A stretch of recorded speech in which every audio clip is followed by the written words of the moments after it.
Hari ini saya ingin menyampaikan suatu topik yang sangat penting sekali dan saya percaya ini timely, sesuai dengan kehendak Roh Kudus. Saya tahu ini yang Anda perlukan.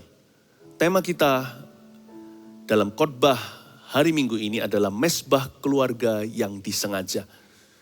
Ambil Alkitab kita dan catatan, mari kita buka di Efesus pasal 5. Judulnya di Alkitab kita, kasih Kristus adalah dasar hidup suami istri.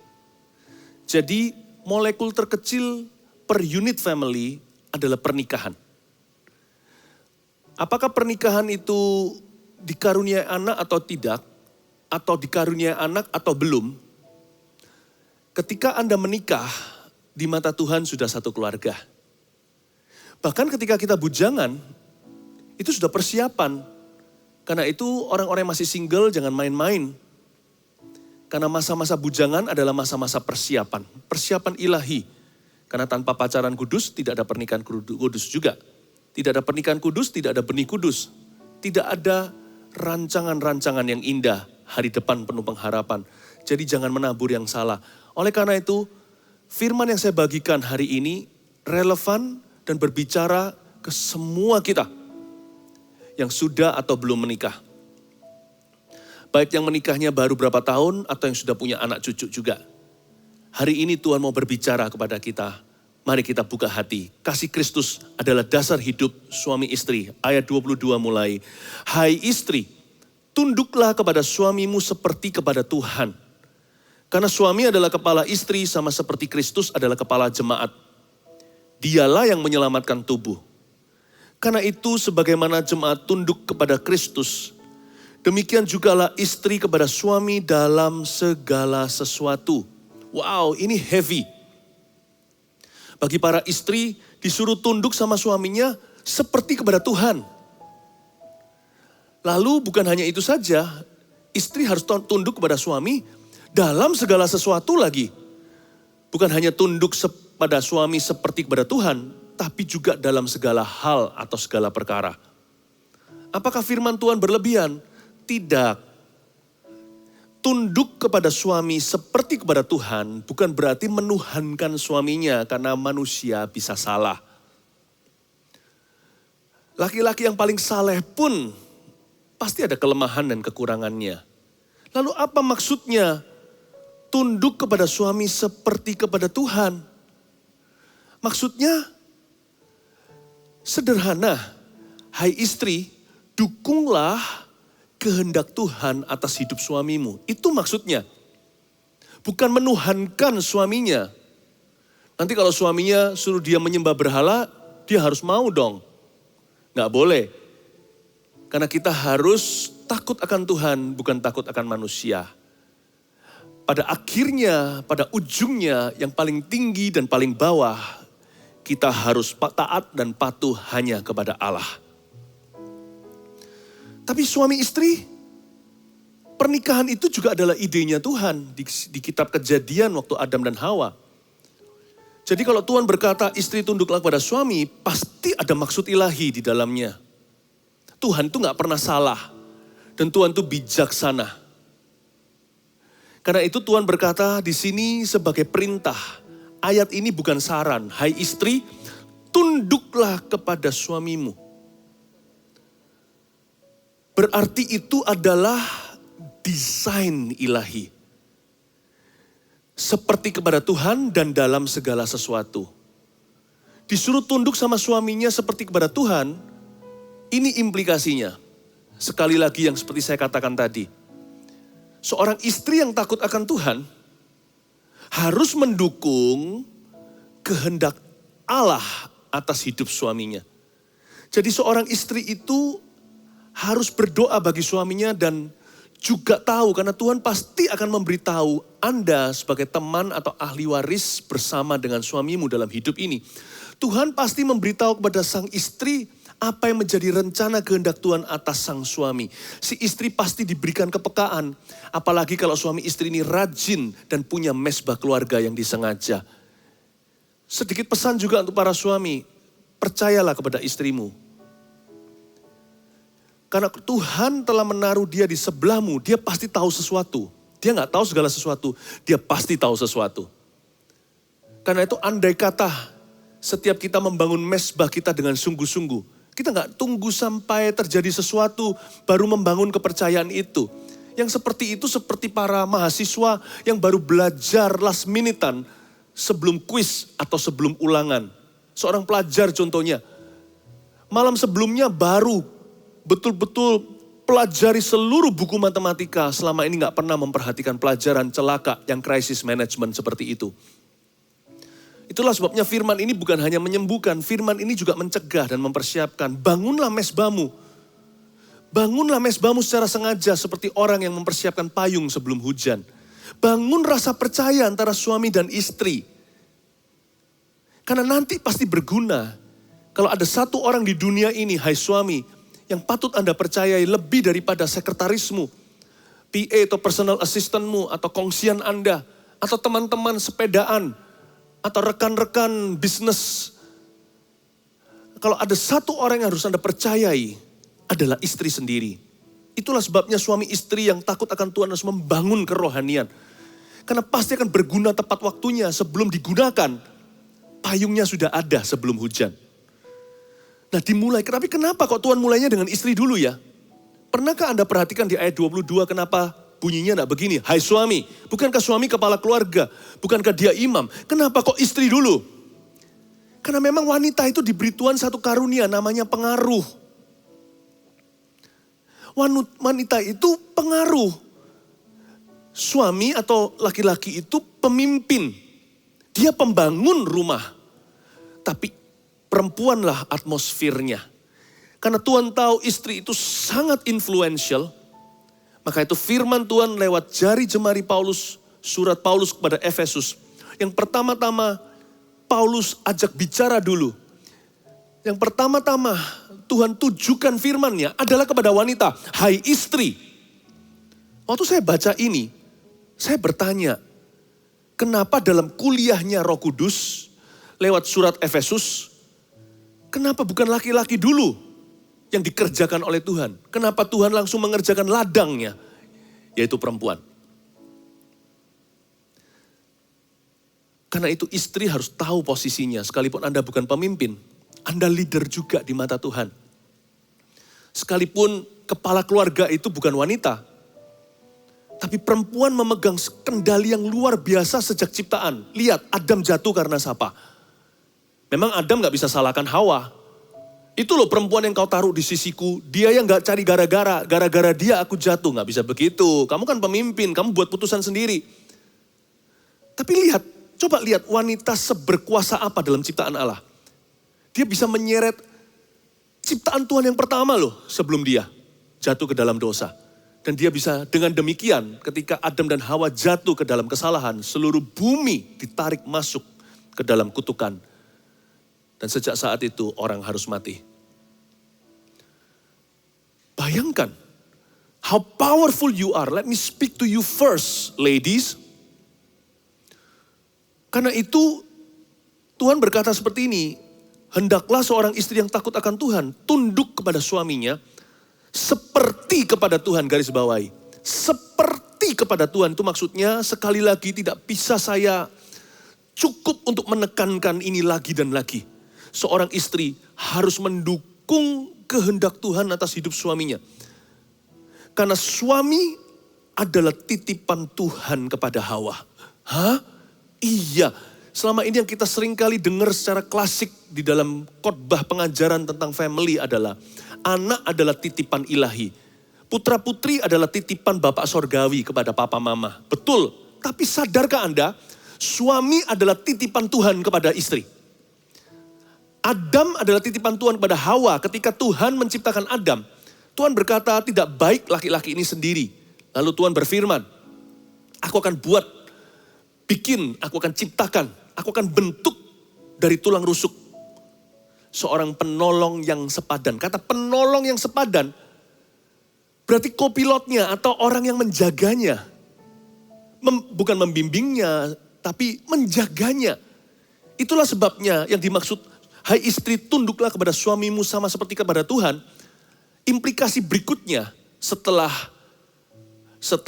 yang pertama tadi saya sebutkan, harus mendukung kehendak Tuhan atas hidup suaminya. Yang kedua adalah kita harus menyadari, yang wanita maksudnya, para istri harus tahu bahwa pelayanan seorang istri yang paling utama, are you ready?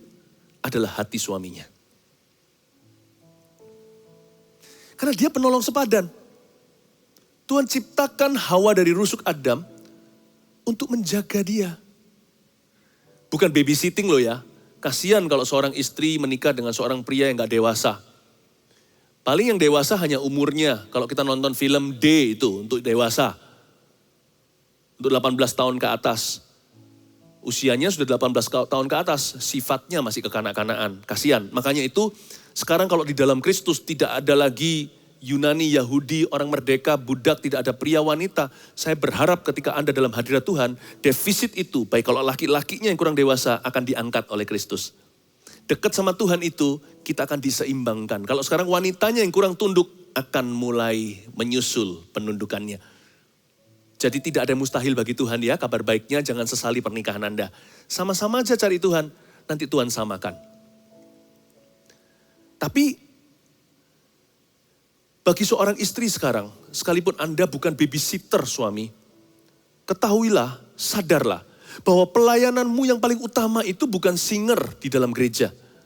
Kalau seorang pengkhotbah, dia berkhotbah. Bahkan ada juga gembala sidang atau gembala-gembala jemaat yang adalah perempuan. Tuhan masih pakai yang namanya Deborah. Esther juga di marketplace, ada CEO yang luar biasa, ratu-ratu sejagat raya. Ada raja besi, raja kayu. Siapa bilang di dalam dunia bisnis yang biasanya didominasi laki-laki, kadang-kadang ada perempuan yang luar biasa, Iron Lady.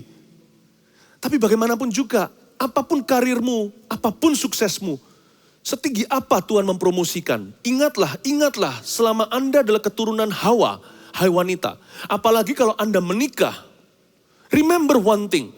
Dan saya ngomong ini bukan supaya, bukan merendahkan kaum Hawa, dan juga membangkitkan gerakan-gerakan yang gak perlu seperti feminisme.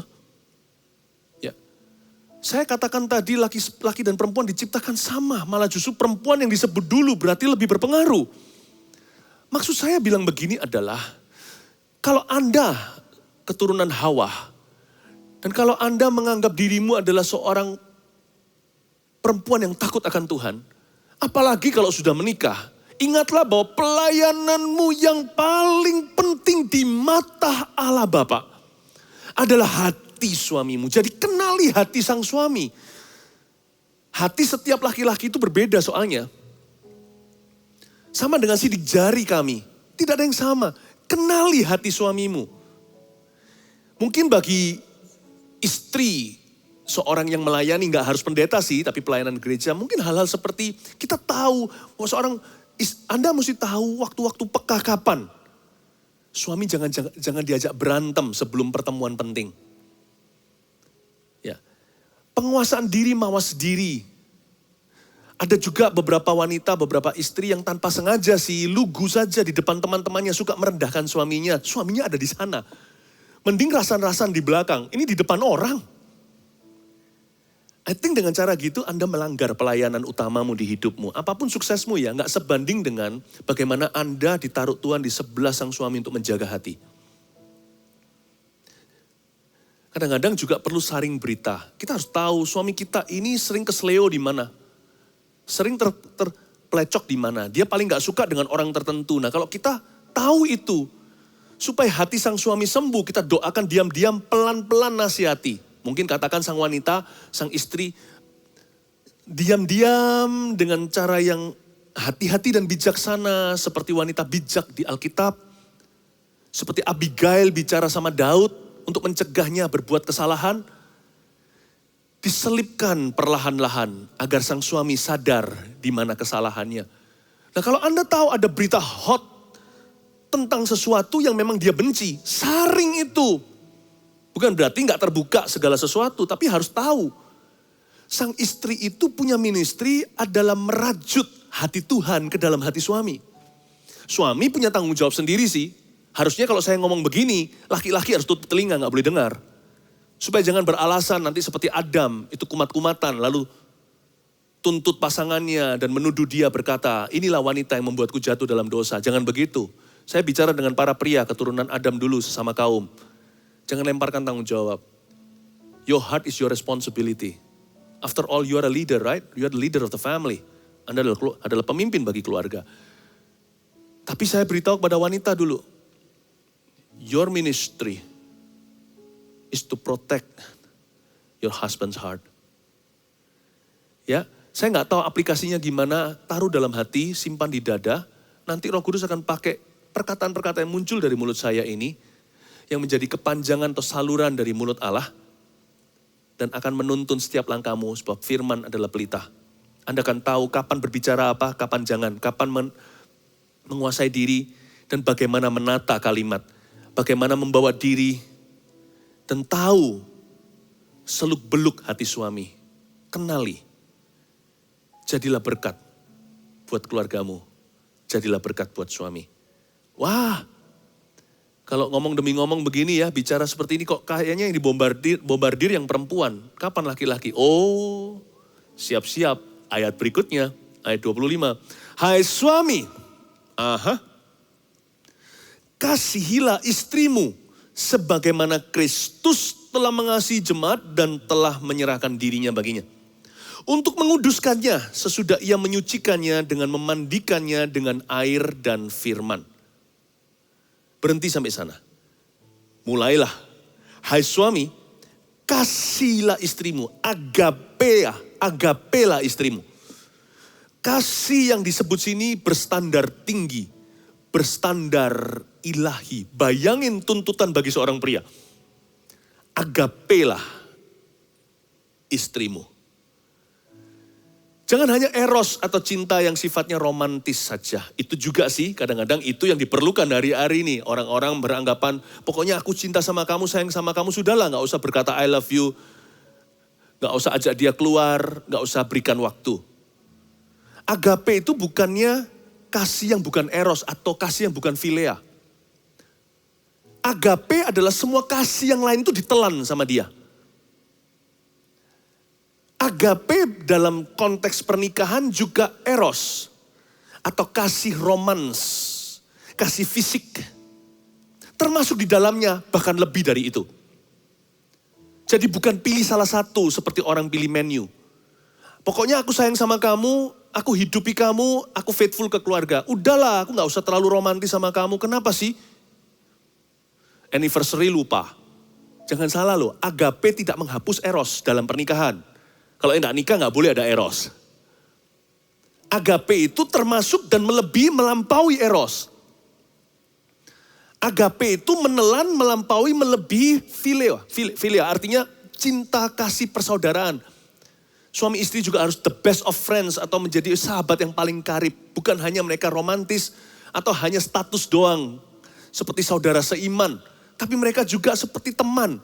Andai kata mereka itu terdampar di sebuah pulau tersendiri. Gak ada orang di sana, asal suami istri itu yang terdampar di situ. Mereka gak akan sepi, asal ada makan minum.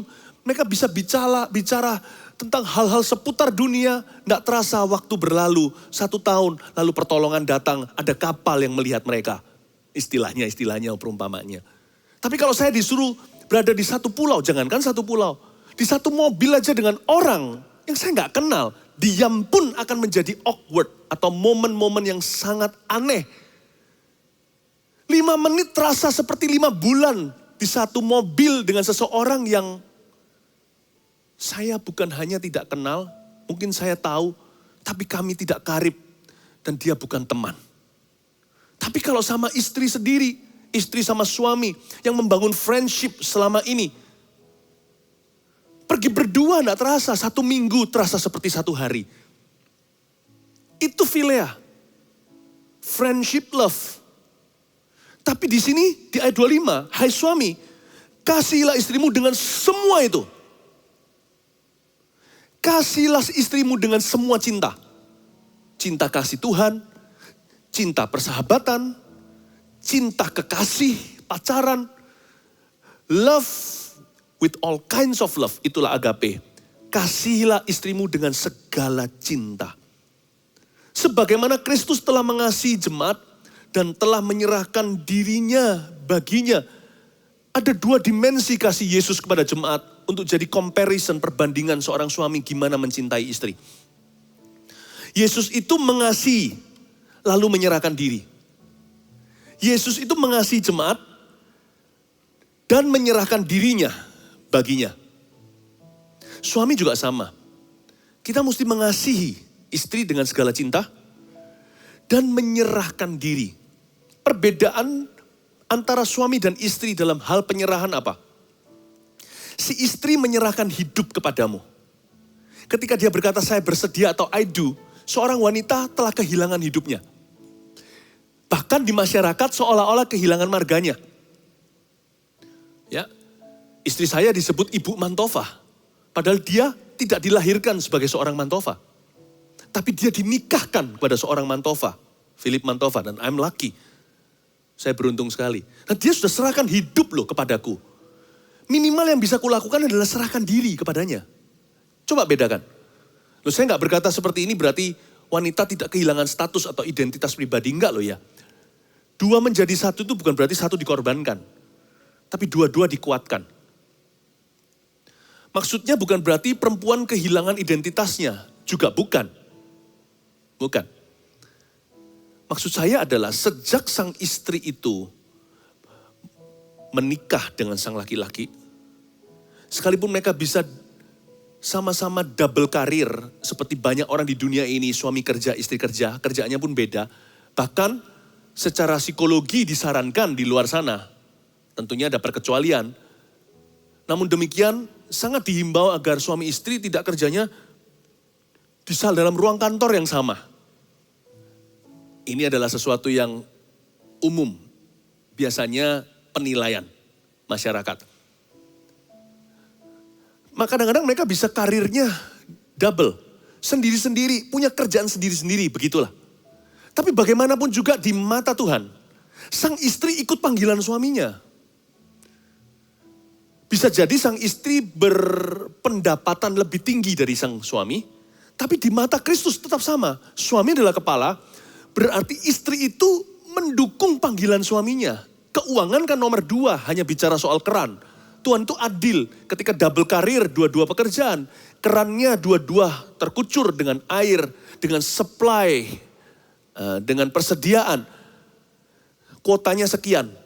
Katakan kalau salah satu ada gangguan, sang istri atau suami, pekerjaannya macet atau gimana. Pemasukan gak seberapa.